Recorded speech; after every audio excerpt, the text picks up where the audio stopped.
Okay, we will start with Emma. Emma Woodhouse. Handsome, clever and rich.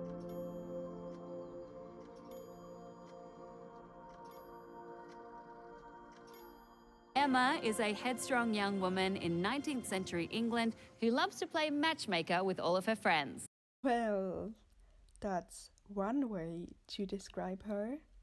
Anya, however, does it like this. Our lady is entitled and, handsome, clever, rich, and believes it, knows it. She's never really been told no, very spoilt, loves her father so much, but that relationship's not entirely helpful either because he lets her get away with absolutely everything. Mr. Woodhouse, your daughter's gifts are without compare. Bear witness. I shall be sure to say 3 dull things as soon as I open my mouth. Mum, but there is the difficulty. When have you ever stopped at 3? Oh, for fuck's sake. Jokes aside, this was the worst scene for me to watch, but it was also the most important one. And you go, no, get back up and be a better person. And let's move to the clothes. Emma in general doesn't have a lot of clothes. Most of the time she just combines them with different pieces of her wardrobe. Mostly she puts a Spencer on, or she combines her dresses with different petticoats underneath and varies it all with different hats or shawls. I love this scene because it just shows how privileged Emma is and how privileged she lives, and it also shows her character when she says, "Not that one. The next." First look we see is her white dress with a lilac Spencer and a pointy hat, and she wears this same outfit later on when she goes to town with Frank Churchill, just the hat is different. I did quite some research on the different outfits, and several people said that her lilac Spencer is based on this Regency era Spencer from the Olive Matthews collection. The Spencer jackets were based originally on male jackets.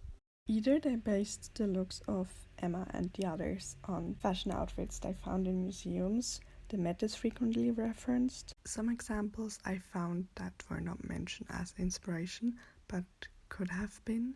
Or this one, bought for the film as a study garment. Autumn the Wild also said that she looked at paintings and sculptures for reference. Or fashion templates. The costume designer said in an interview that they based almost everything on fashion templates. I also found paintings, but I'm not sure if this is more like a coincidence, because you would see the clothes on fashion templates people happened to wear and then were painted. That's just what I assume. Only a few scenes were based on caricatures. They were just over-exaggerated what was generally done.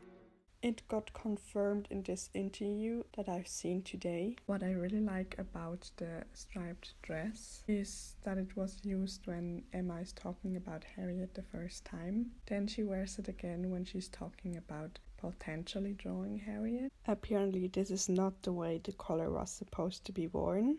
A chemisette is missing. She wears this striped dress when they receive the drawing, and in the end when she visits Mr. Martin to give the drawing to him. The fact that she did bring a goose just shows how thoughtful she is and that she actually did listen.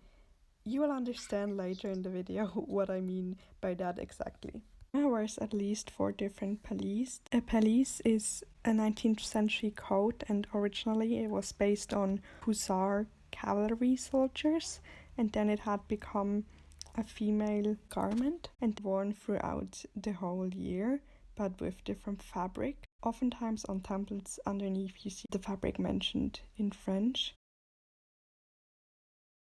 And yeah, and those are the templates I found on which they probably based this whole outfit on.